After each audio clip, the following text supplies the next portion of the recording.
மாரி செல்வராஜுடைய இதுக்கு உள்நோக்கம் கற்பிக்காதீங்க. அவர் வந்து சாதி சரி சார், அப்ப சாதி சீனியே வைக்கல சார். படம் வரலன்னா கூட அதுதானங்க வரலாற்று உண்மை. உண்மைதான் சார், உண்மையை மறைக்க முடியாது. ஆனா இப்ப உள்ள ஜெனரேஷன்ல திணிக்கிற மாதிரி இருக்குல்ல.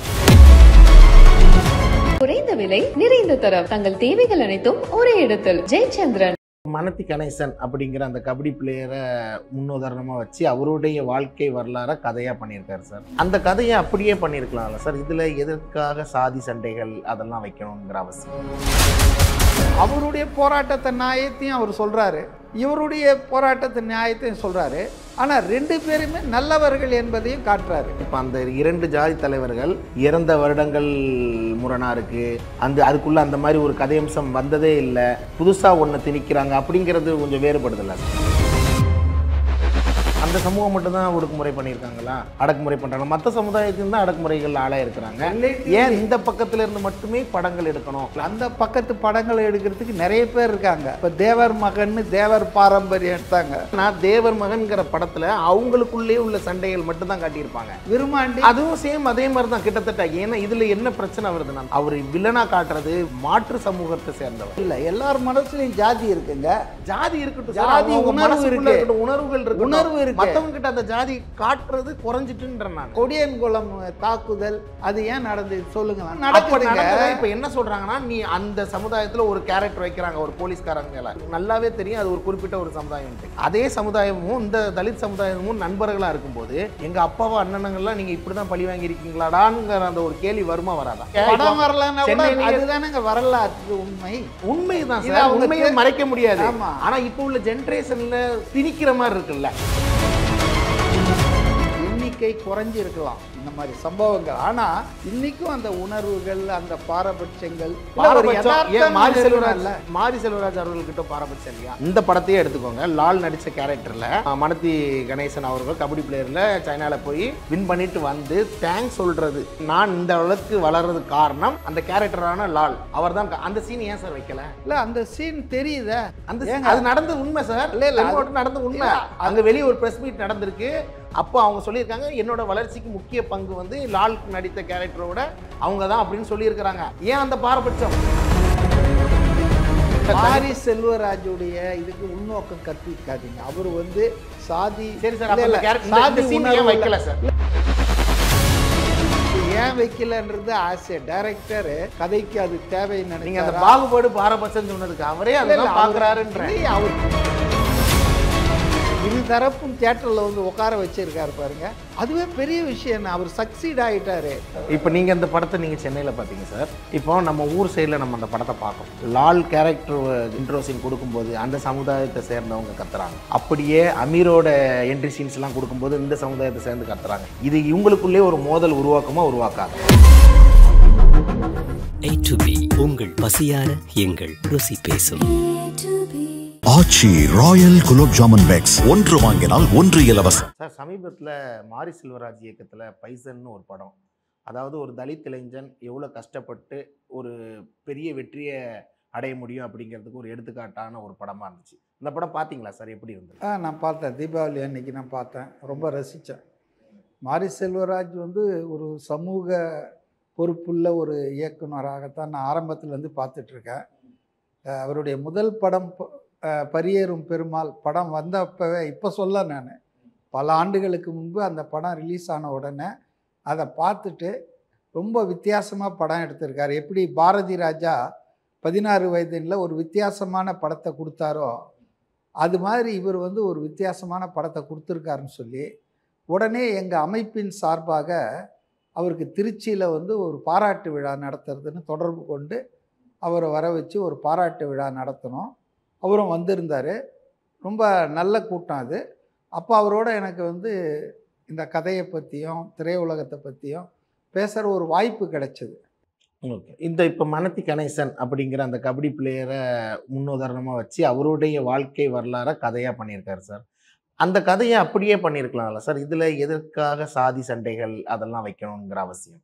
அதாவதுங்க, சினிமா இப்போ ஒரு நாவலையே சினிமா எடுக்கிறாங்கன்னா அதை எடுக்கும்போது அந்த நாவலை அப்படியே பண்ணால் சுவையாக இருக்காதுங்க. படிக்கிறது ஒரு சுவை, ஆனால் திரையில் காட்டும்போது அது வந்து ரசிக்கிற மாதிரி இருக்கணும். அப்போ அதுக்காக ஒரு எழுதிய நாவலையே மாற்றி தான் பண்ணுவாங்க.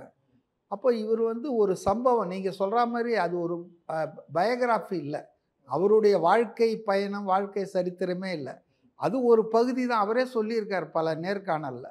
அந்த அந்த ஸ்போர்ட்ஸ் பர்சனுடைய கபாடி பிளேயருடைய அது ஒரு வாழ்க்கை என்பது அவர் பயணம் என்பது ஒரு ஒரு பகுதி தான்.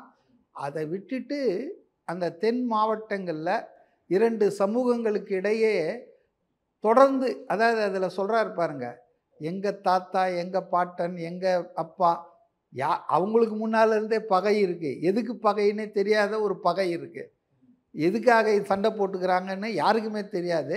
இப்படி பல ஆண்டு 10 ஆண்டுகளுக்கு முன்னால் 100 ஆண்டுகளுக்கு முன்னால் வந்த ஒரு பகை வந்து தொடர்ந்து ஒரு 2 சமூகத்துக்கு இடையே கடத்தி அது வந்து தொடர்ந்து வருவது என்பது ஒரு சமூகத்துக்கு தீங்கு தானே. அதை அவர் வந்து என்ன கேட்டால் அதை வந்து அவர் வந்து ஒரு தலைப்பட்சமாகவோ அல்லது ஒரு பாரபட்சமாக காட்டலை, எல்லா நல்லதையும் காட்டியிருக்கார். அதாவது பார்த்திங்கன்னா அந்த பிடி மாஸ்டர் இந்த கதையில் வர்றவர் அவர் தலித் இல்லை, அவர் வேறு சமுதாயம் தான், நாடார்னு நினைக்கிறேன். ஆனால் அவர் எப்படி இவங்கிட்ட திறமையை பார்த்து இவனை ஜாதி மதத்துக்கெல்லாம் அப்பால வச்சு அவனை மேலே உயர்த்துவதற்கு கடைசி வரைக்கும் பாடுபடுறாரு, அதுக்காக அடியெலாம் வாங்குறாரு. ஸோ அப்போது அவர் ஜாதி பிரிவினை காட்டுறாரு, ஜாதி துவேஷத்தை அதிகப்படுத்துகிறாரு அப்படின்றதெல்லாம் நான் ஒத்துக்கலை. ஏன்னா அவர் வந்து அதை ஒரு ஜாதிய படமாக எடுக்கலை, சமூகத்தில் இருக்கிற சூழல், சமூகத்தில் அந்த காலகட்டத்தில் நிலவியதை படம் பிடிச்சு காட்டுறாரு. கால கண்ணாடி தான் திரைப்படமோ நாவலோ அந்த காலகட்டத்தில் என்ன நிகழ்ந்தது என்பதை அப்படியே பதிவு செய்தால்தான் சிறப்பாக இருக்கும். இன்றைக்கி இருக்கிற மாதிரி அதை பார்க்க முடியாது, இன்றைக்கி எவ்வளோ விஞ்ஞான முன்னேற்றம் வந்திருக்கு. அப்போ அதனால் நீங்கள் அந்த கேரக்டரை அவர் உருவாக்கி இருக்கிறத நிறைய மாற்றங்கள் இருக்கலாம். உண்மை சம்பவங்கள் உண்மையை அப்படியே காட்டவும் கூடாது திரையில், எதை அது கொஞ்சம் மெருகூட்டணும், கொஞ்சம் மாற்றணும். அதுதான் சினிமேட்டிக் ஸ்டைலுன்றது. சினிமேட்டிக் ஸ்டைலில் கொஞ்சம் விஷயங்கள் நீங்கள் சொல்கிற மாதிரி மாற்றலாம் சார். இப்போ அந்த 2 ஜாதி தலைவர்கள் இறந்த வருடங்கள் முரணாக இருக்குது, அதுக்குள்ளே அந்த மாதிரி ஒரு கதையம்சம் வந்ததே இல்லை, புதுசாக ஒன்று திணிக்கிறாங்க அப்படிங்கிறது கொஞ்சம் வேறுபடுதில்ல சார்? இல்லையா, அவர் வந்து இந்த 2 ஜாதி தலைவர்களின் கதைன்னு எந்த இடத்துலையும் சொல்லிய அது அவர் தெரியுமா? அதாவது அவர் சொன்ன மாதிரி நாடா அது ரைட்டுங்க. அவர் என்ன சொல்கிறாருன்னா அந்த கபாடி பிளேயர் வந்து சந்திக்கும்போது வாழ்க்கையில் அவர் வந்து எந்த அளவுக்கு, அப்போ அது மாதிரி ஒரு 2 கேரக்டர் தான் காட்டுறார் சிம்பாலிக்கா. அவர் இவர் அவர்லாம் கூட அடையாளப்படுத்தலை. உங்களுக்கு அங்கே அந்த பகுதியில் இருக்கிற மக்களுக்கு கொஞ்சம் விவரம் தெரிஞ்சவங்களுக்கு இப்போ இருவர்னு ஒரு படம் மணிரத்னம் எடுத்தார். அதில் பார்த்தீங்கன்னா கருணாநிதி எம்ஜிஆர் இவங்க தான் இருவர்னு பேர் அந்த படத்துக்கு, அதனால தான் வந்தது. அவங்களுக்குள்ளே ஏற்பட்ட முரண்கள் எப்படிலாம், ஆனால் அதில் நீங்கள் உள்ளே போய் பார்த்தீங்கன்னு சொன்னால் உண்மையான கதை அப்படியே இல்லை, சில கற்பனைகள் சில இதெல்லாம் கொஞ்சம் சேர்த்து தான் மணிரத்னம் எடுத்தார். அப்படியே வந்து டிஎம்கேனுடைய இது எம்ஜிஆர் வந்தது, கருணாநிதியோட அவருக்கு உறவு அப்படிலாம் வரவே இல்லை. அதில் கொஞ்சம் செயற்கையாக சில, அதான் கலை என்பது வந்துங்க கொஞ்சம் ரசிக்கும்படி பண்ணணும். டாக்குமெண்ட்ரி எடுக்கலை அவர், ஹிஸ்ட்ரி டாக்குமெண்ட்ரியோ இண்டிபெண்டன்ஸ் ஸ்ட்ரகிளை பற்றி அவர் வந்து 57 என்ன நடந்த அப்படி சொல்லலை. It is not a documentary. அவர் ஒரு கலைப்படைப்பு தந்திருக்கார், அதில் ஒரு சமூக அக்கறையோடு நல்ல விஷயத்தெல்லாம் சொல்லியிருக்கார். இப்போ நீங்கள் பாருங்கள், லால் அவர் ஒரு மிகப்பெரிய நடிகர் மலையாளத்தில், அவர் வந்து ஒரு பகுதி ஒரு சமூகத்தின் ஒரு தலைவராக இருக்கார். இந்த பக்கம் டைரக்டர் அமீர் இன்னொரு தலித்து ஒடுக்கப்பட்டது, அவருடைய போராட்டத்தை நியாயத்தையும் அவர் சொல்கிறாரு, இவருடைய போராட்டத்தை நியாயத்தையும் சொல்கிறாரு. ஆனால் 2 பேருமே நல்லவர்கள் என்பதையும் காட்டுறாரு. அதாவது அவங்களுக்கே தெரியாமல் அவங்களுக்கு முன்னால் இருந்த தலைமுறையினுடைய பகையை இவர்கள் சுமந்து வந்திருக்காங்களே தவிர இவங்க ஒன்றும் கெட்ட ஆசாமிங்களை. உதாரணத்துக்கு அந்த அந்த பொண்ணு இருக்கு இல்லையா, நம்ம ஹீரோவுடைய காதலி, அதை வந்து கட்டாயமாக கல்யாணம் பண்ணோன்னு தன்னுடைய ஆதரவாளரே முயற்சி பண்ணும்போது அவர் ரொம்ப கடுமையாக ரியாக்ட் பண்ணி அடிச்சிருவார்.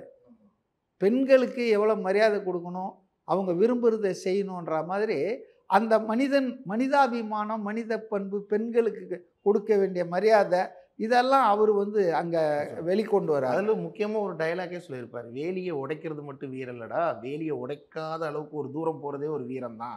அதை அந்த பையன் சூப்பராக பண்ணிகிட்டு இருக்கான். இல்லை வசனங்கள்லாம் உண்மையிலே பார்த்தீங்கன்னா நான் இப்போ இந்த படம்னு சொல்ல, பரியேறும் பெருமாள் அதில் கூட முடிக்கும்போது ஒரு அருமையான வசனம் வரும்.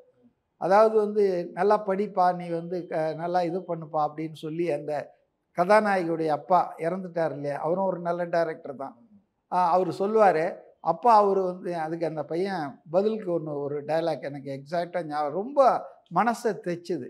அதே போல் கர்ணன் படத்துலையும் பார்த்தீங்கன்னா அதுவும் வந்து நம்ம காலத்தில் வந்து கொடியன் குளத்தில் நடந்த ஒரு சம்பவத்தை பேஸ் பண்ணி தான். ஆனால் எல்லாமே உண்மை சம்பவம் இல்லை அப்படின்னா அது டாக்குமெண்ட்ரி ஆகிடும். அதாவது சில நிகழ்வுகளை வந்து கலை உணர்வோடு, சமூக பார்வையோடு, சமூக அக்கறையோடு சொல்வதில் அவர் வந்து வெற்றி பெற்றிருக்காருன்னு நான் நினைக்கிறேன். அடுத்தது மாமன்னன், அதுவும் ரொம்ப நல்ல படம். நான் வாழ்க்கையை என்னால் பார்க்குற வாய்ப்பு இல்லை, நான் அது வரும்போது நான் வெளிநாட்டில் இருந்ததால். பட் இப்போ அடுத்தது வந்த இந்த பைசன் பார்த்தேன் நான், காலமாடன்ற அதுவும் வந்து ரொம்ப நல்லா இருக்குது. அதனால் அவருடைய 5 படங்களுமே வந்து பார்த்திங்கன்னா தரமான படங்கள், ஒரு சமூக அக்கறையோடு. அதே நேரத்தில் அந்த படத்தை எடுக்கிறதுக்கு அவர் மெனக்கிடுற விஷயங்களை பல பேர் சொல்லி கேள்விப்பட்டிருக்கேன். இந்த பையனையே வந்து விக்ரம் பையன் துருவியே பல ஆண்டுகள் அவனை வந்து இது பண்ணியிருக்காரு. சும்மா எடுத்தேன் கவுத்தன் வந்தார் போனோம் எடுத்தோம் ஒட்டினோம் அப்படின்ற 4 டான்ஸு, ஒரு சண்டை, குத்துப்பாட்டு 2 அந்த மாதிரி ஒரு மாமூலான டைரக்டராக இல்லாமல் ஒரு சமூக பார்வையோடு ரிஸ்க் எடுத்து பல விஷயங்கள் பண்ணுறாரு. அதனால தான் ஆனால் அவர் மேலே தொடர்ந்து விமர்சனம் வைக்கிறாங்க. அதாவது தென் மாவட்டங்களில் இது மாதிரி ஜாதி இது விஷயங்களை இவர் வந்து சொல்லிட்டார். இப்போ அவர் சொல்லனா அது நடக்கலைன்னு ஆகிடுமா? இன்னைக்கும் மதுரைக்கு கீழே வந்து இரட்டை டம்ளர் முறை இருக்கிறது. இன்னைக்கும் பஞ்சாயத்து பிரசிடெண்ட்டாக தேர்ந்தெடுக்கப்பட்ட தலித்துகள் சேரில் உட்கார அனுமதிக்கப்படுவதில்லை. அதே போல் அவங்க வந்து தலைவராக செயல்படுவதற்கும் அனுமதிக்கப்படுவதில்லை. ரிசைன்மெண்ட் போடாத அளவுக்கு இல்லாமல் இப்போ கம்மியாக இருக்குது. அப்படிலாம் கிடையாது. இன்னைக்கு ஆணவ கொலைகள் என்பது அதிகரித்ததுனால தான் இது வரைக்கும் முதல்வர் ஸ்டாலின் என்ன சொல்லிட்டு இருந்தார், எதிர்க்கட்சி தலைவராக இருக்கும்போது ஆணவ கொலைகளை பற்றி தனிச்சட்டமும் சிறப்பு சட்டம் கொண்டு வரணும்னு திருமாவளவன் போன்றவர்கள் கோரிய போது, ஆமாம் நம்ம ஆட்சிக்கு வந்து அதை கொண்டு வருவோம்னு சொன்ன மு.க. ஸ்டாலின் ஆட்சிக்கு வந்து 4.25 வருஷத்தில் என்ன சொல்கிறாருன்னா, இருக்கிற சட்டங்களே போதும், அதை வச்சே மேனேஜ் பண்ணலான்றாரு. ஆனால் இன்றைக்கி தேர்தல் நெருங்குது. இப்போ ஒரு குழு நீதியரசர் பாட்ஷா தலைமையில் அதை பற்றி ஆய்வு செய்யணும் அப்படின்னு. இன்னும் ஆய்வு செய்யறதுக்கு இதில் என்ன இருக்குது? சும்மா தலித்துகளை ஏமாற்றுவதற்காக. அதனால் இன்றைக்கி ஆணவ கொலைகள் அதிகமாக நடக்கிற மாநிலங்களில் தமிழ்நாடு முதன்மையான இடத்துல இருக்குதுன்றது நமக்கு அவமானம் இல்லையா? 1967 இன்னி வரைக்கும் திராவிட கட்சிகள் திமுக அதிமுக தானே வந்து ஆண்டிருக்காங்க. இப்போ யார் நல்லதுக்கெல்லாம் நாங்கள் பொறுப்புன்றீங்க? இந்த ஆணவ கொலைகள், தலித் மீதான தாக்குதல், பெற்ற தாயே வந்து மகளை கொள்றதெல்லாம் கூலிப்படையை வச்சு, இதெல்லாம் எவ்வளோ மோசமாக இருக்குது. அப்போ பெரியாரிசம் என்னாச்சு? சமூக நீதி என்னாச்சு? ஓகே சார், இப்போ மாரி செல்வராஜ் அவர்கள் இருக்கட்டும், இப்போ தலித் மக்களை ஒடுக்குமுறைப்படுத்துகிறாங்க, அடக்குமுறை பண்ணாங்க அப்படிங்கிற மாதிரி தென் மாவட்டங்கள் இல்லாமல் தமிழகம் இந்தியா முழுவதுமே இருக்குது. குறிப்பாக ஏன் அது அந்த சமூகம் மட்டும்தான் ஒடுக்குமுறை பண்ணியிருக்காங்களா, அடக்குமுறை பண்ணுறாங்க? மற்ற சமுதாயத்தின் தான் அடக்குமுறைகள் ஆளாக இருக்கிறாங்க. ஏன் இந்த பக்கத்தில் இருந்து மட்டுமே படங்கள் எடுக்கணும்? இதில் இப்போ நீங்கள் சொன்ன மாதிரி இந்த 5 படமாக இருக்கட்டுமே, 5 படமுமே இந்த பக்கம் இருக்கிறவங்க மட்டும்தான் ஹீரோவாக இருக்காங்க. அதாவது தலித் மக்கள், தலித் அந்த சமுதாய மக்களோடு சேர்ந்து படம் பண்ணுறதுலையும் இந்த சைடாக தான் இருக்கிறாங்க. அதில் எதிர்த்தரப்பு நீங்கள் 5 படத்துலையும் எடுத்துக்கோங்க, முக்கியமான ஜாதிகள் தான் வில்லனாக காட்டுறாங்க. சரி, அப்படிங்கிறப்ப இதுல முரண் தானே அது? நீங்க என்ன சொல்றேன், அந்த பக்கமும் ஒரு படங்கள் எடுத்து காமிச்சிட்டு நான் ஒரு சமாதானம் அப்படிங்கிற மாதிரி போயிடலாம்ல. அந்த பக்கத்து படங்களை எடுக்கிறதுக்கு நிறைய பேர் இருக்காங்க.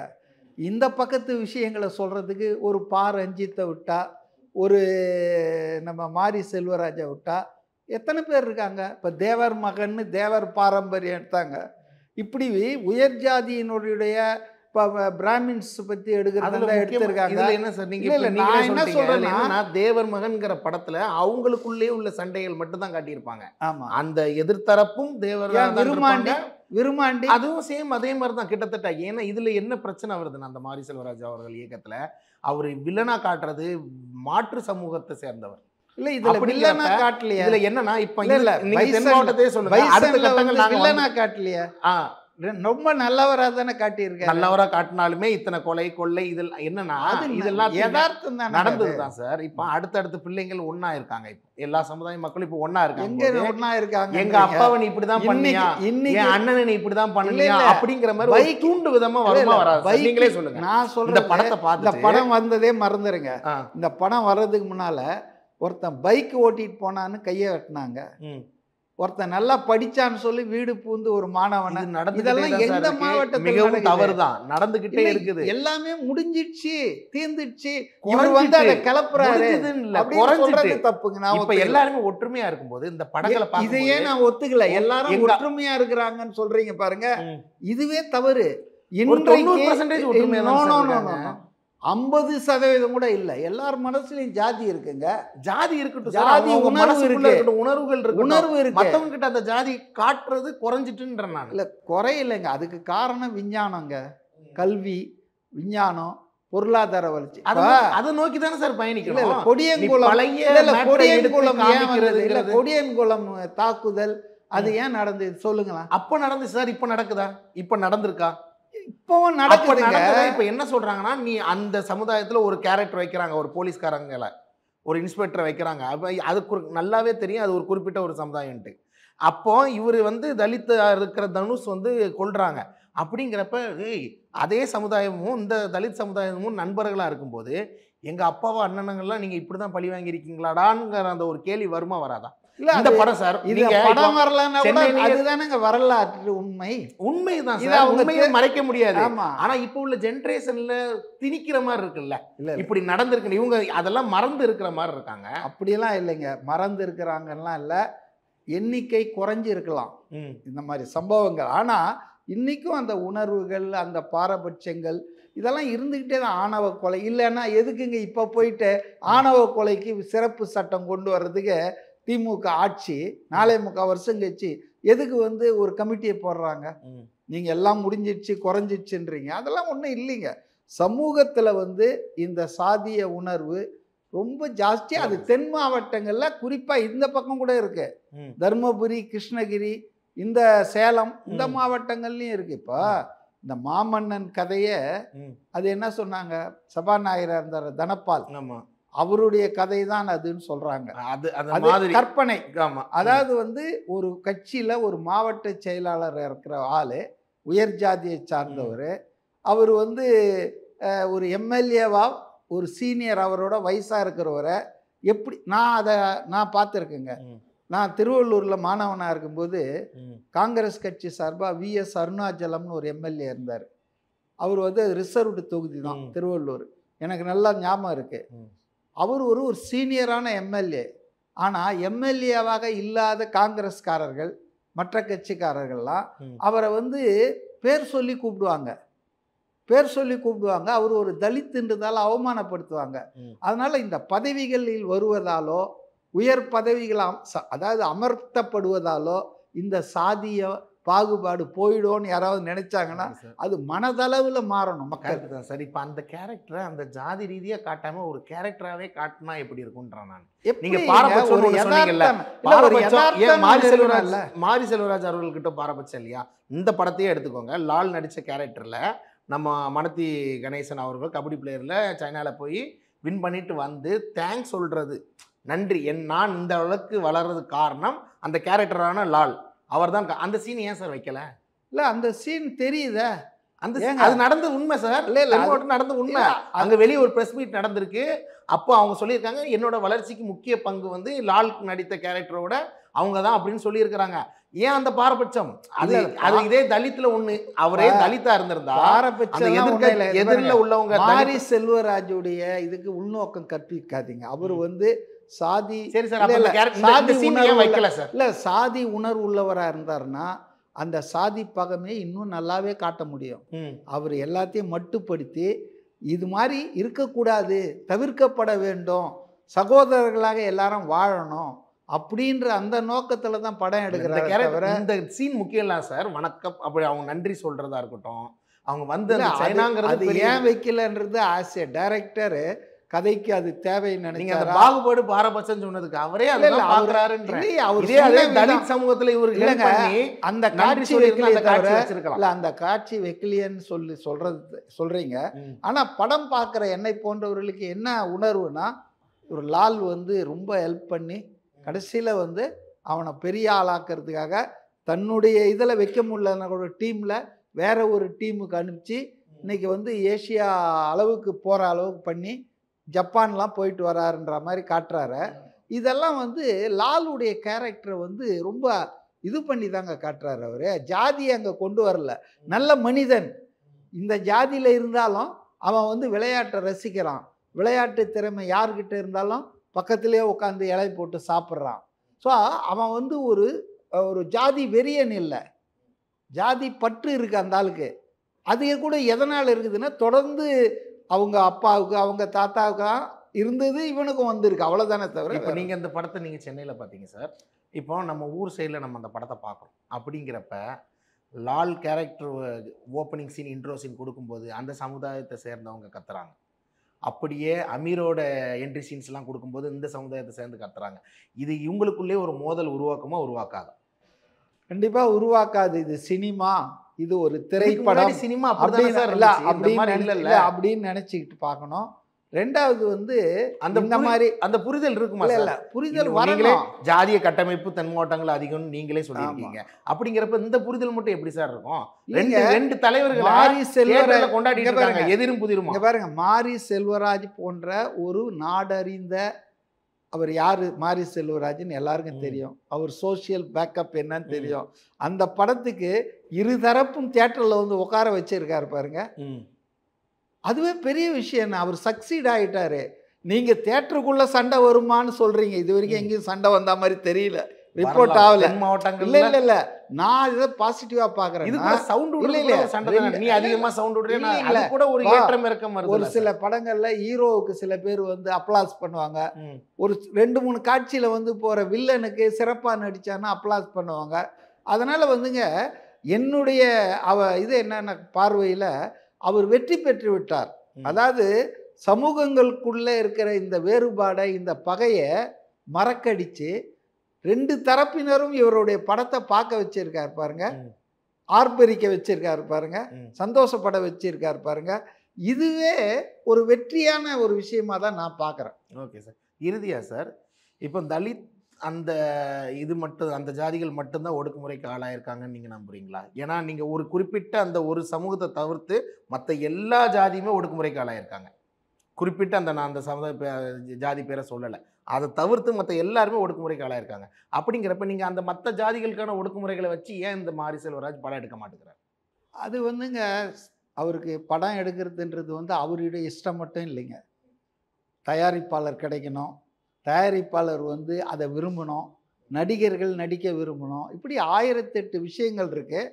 ஆனால் என்னை பொறுத்த வரையிலுங்க மாரி செல்வராஜ் வந்து ஒரு ஒடுக்கப்பட்ட மக்களின் கதையை திரையில் சொல்லக்கூடிய, திறமையாக சொல்லக்கூடிய, அதான் டிஸ்பேஷனட்டானுவாங்க, ஒரு கழுகு பார்வை. அதாவது வந்து எல்லாக்கிட்டையும் இருக்கிற விஷயங்களை சொல்கிறது. இப்போ ஒரு பார்வையே சொல்கிறது இல்லை. அவர் சொல்கிறது வந்து நீங்கள் அவர் தலித் என்பதால், அந்த தலித் பிரிவை சார்ந்தவர் என்பதால் அவர் இதெல்லாம் சொல்கிறாருன்றீங்க. எத்தனை பேர் தலித் பற்றி எடுத்திருக்காங்க கொஞ்சம் சொல்லுங்களா? சரி சார், இது யார் எத்தனை பேர் எடுத்திருக்காங்க? மற்றவங்க தலித்துடைய வாழ்க்கையை எடுத்திருந்தாங்கன்னா நீங்கள் உங்களுக்கு இந்த வித்தியாசம் தெரியாது. மற்றவங்கெல்லாம் தலித்துன்ற ஒரு சமூகம் இருக்குது, இவ்வளோ கொடுமையாக இத்தனை ஆண்டுகளாக ஆன பிறகும் இன்றைக்கும் டம்ளரில் ஒன்றா குடிக்க முடியல, உட்கார முடியல. பஞ்சாயத்து, நான் சொல்கிறது இந்த வருஷம் பஞ்சாயத்து பிரசிடெண்ட்டாக இருக்கிறவங்க கொடியேற்ற முடியல.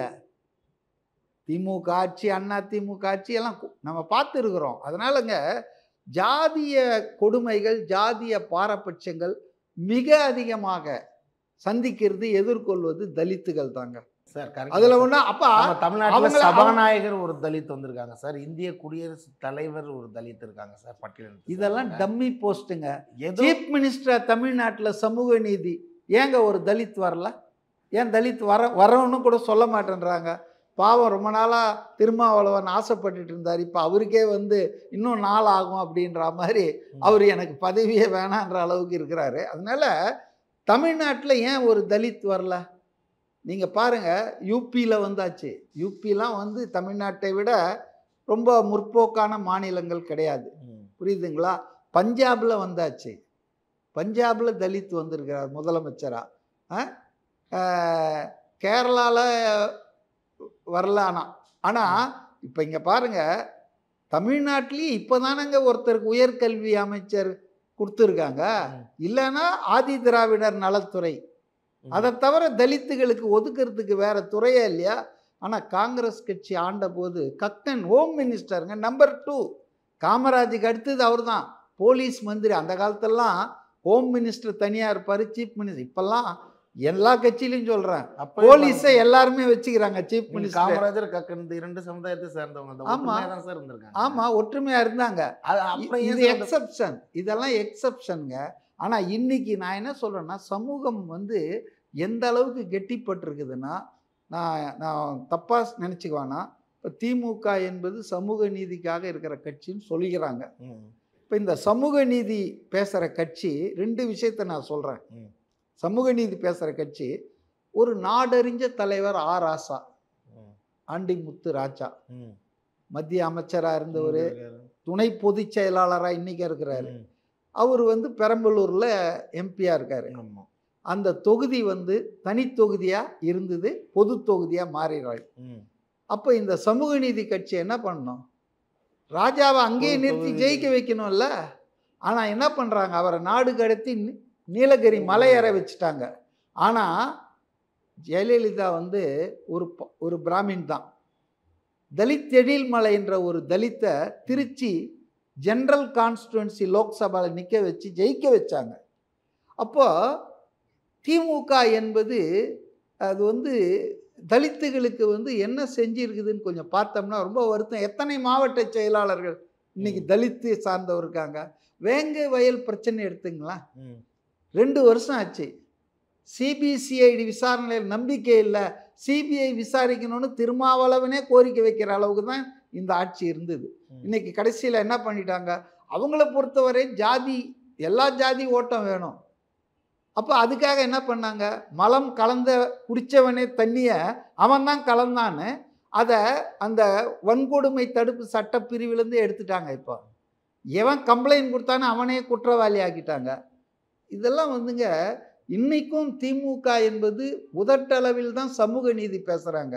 நான் அதுக்காக அதிமுகவில் வந்து சமூக நீதி அப்படியே கொடி கட்டி பறக்குதுன்னு.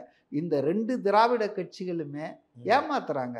சும்மா ஒரு 2 சீட்டு, ஒரு 3 சீட் கொடுப்பாங்க, அவ்வளோதான். நான் ஒரே ஒரு உதாரணம் சொல்கிறேங்க, ஜாதிய உணர்வு எப்படி இருக்குன்னு. 2000 போன தேர்தலுக்கு முன்னால் தேர்தலில் பானை சின்னத்தில் நின்னார் திருமாவளவன். நின்னார் இதில், அதே சிதம்பரம் தொகுதியில். எல்லா இடத்துலையும் 30,000, 2 லட்சம், 1 லட்சம் லீடிங்கில் ஜெயிச்சிட்டு இருந்தாங்க திமுக கூட்டணி வேட்பாளர்கள் நாடாளுமன்ற தேர்தலில். ஆனால் கடைசி வரையில் இழுபறியில் இருந்தார். யார்? 1000, 500, ரொம்ப குறைவான வாக்குகள் ஜெயிப்பார.